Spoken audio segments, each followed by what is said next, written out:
What's up, NFL fans? This is Bumblebee Talk Sports, and I hope that you guys are having an awesome day. Today, we're going to be talking about the NFL moving the deadline back 2 days for teams to sign their franchise tagged players. Usually falling on July 15th, this year it will be moved to July 17th because it falls on a Monday. So, yeah. So what does this mean for teams and players that are waiting patiently to get their long-term deals done, like Kirk Cousins, Leveon Bell, and Jermaine Johnson? Well, I'm here to let you guys know.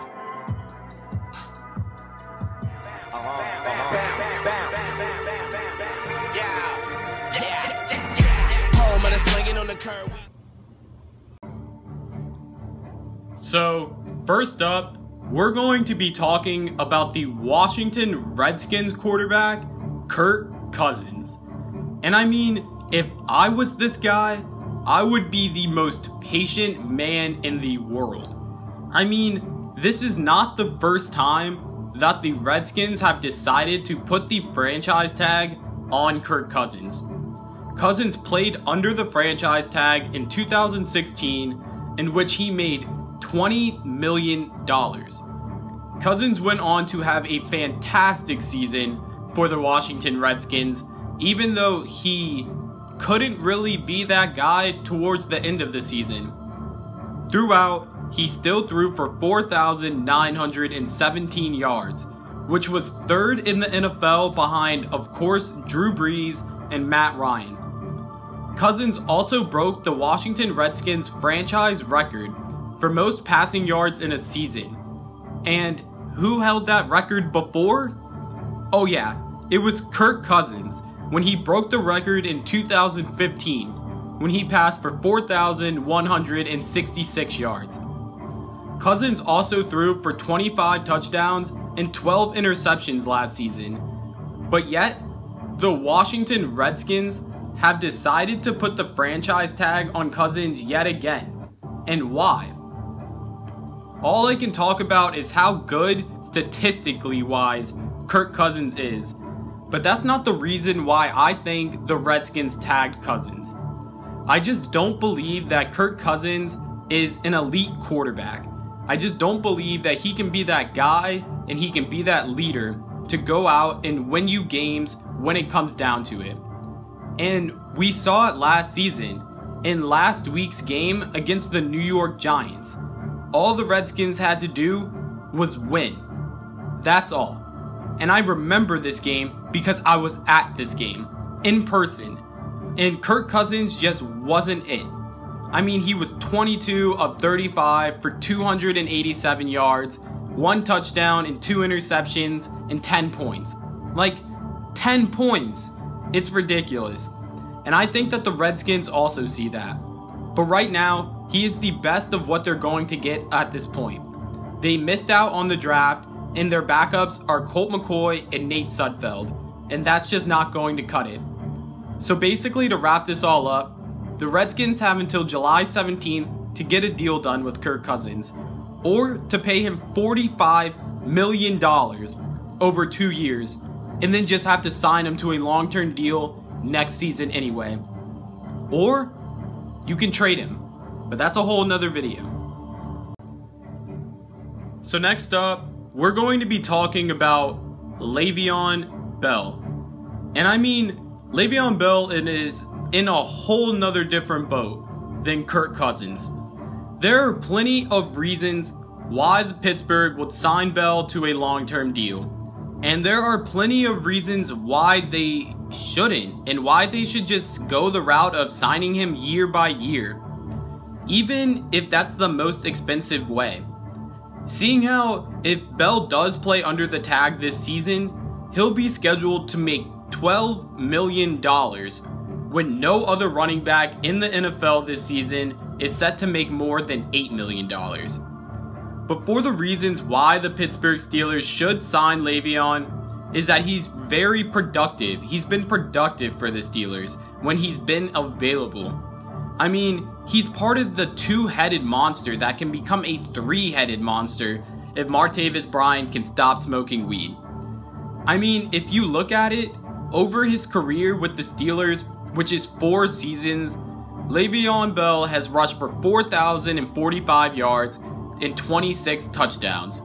And he's versatile, because Leveon also caught the ball for 227 times for 2,005 yards and 5 touchdowns. He's a playmaking, and his low center of gravity and great patience as a running back is basically made him the most perfect all-around running back in the league right now. But as I said earlier, there are reasons to just take it year by year. And that's because Leveon Bell is very, very injury prone. And also, he gets suspended multiple times for smoking and violating the NFL substance abuse policy. And that's just not okay. The Pittsburgh Steelers don't have much cap room because it's all wrapped up into wide receiver Antonio Brown, so the Steelers still have to work out their money problems. And then there's the fact that Big Ben might be retiring in 2018, which will either create more cap room for Bell to be signed next season, or just give the Steelers time to think about what direction they maybe want to head into following the Big Ben departure, because it could also mean departure from Leveon Bell. Like I said with Kirk Cousins, the Steelers have until now, July 17th, to sign Leveon Bell and to figure out their money problems, or just let Bell be the highest paid running back in the NFL. So Jermaine Johnson is really in the same boat as Kirk Cousins, a very expensive boat. The reason why I say that is because Johnson is a very good cornerback, but he's not a Pro Bowl corner, and he's not even close to being an All-Pro. Same as Kirk Cousins. He's very good, but not a Pro Bowl and not elite. But Johnson just fell into the perfect situation with the Rams, because they had no choice but to pay him.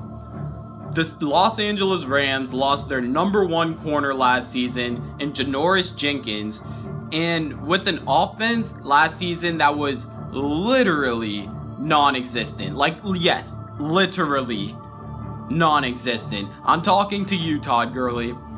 The Rams have no choice but to pay their defensive players and to keep the core together, because really, that's the only thing that's still keeping them a team. I don't think Jermaine Johnson is going to sign a long-term deal, and that means that he will make $31 million over these last 2 seasons, and will become the highest paid cornerback in the NFL. Like, I say he won't get signed because the Rams are in contract talks with defensive tackle Aaron Donald. And, I mean, what are you gonna do? They're talking about paying him money like Von Miller and Ndamukong Suh. So Jermaine Johnson right now is basically in the back seat of a very nice Mercedes that he just bought, because the Los Angeles Rams aren't going to be signing him to a long-term deal this season, in my opinion. But like I said with these 2 other guys, they have until July 15th to make their decision about Jermaine Johnson. There we go, guys. I don't think any of these guys really have secure jobs in the future for their respective teams, but we'll see.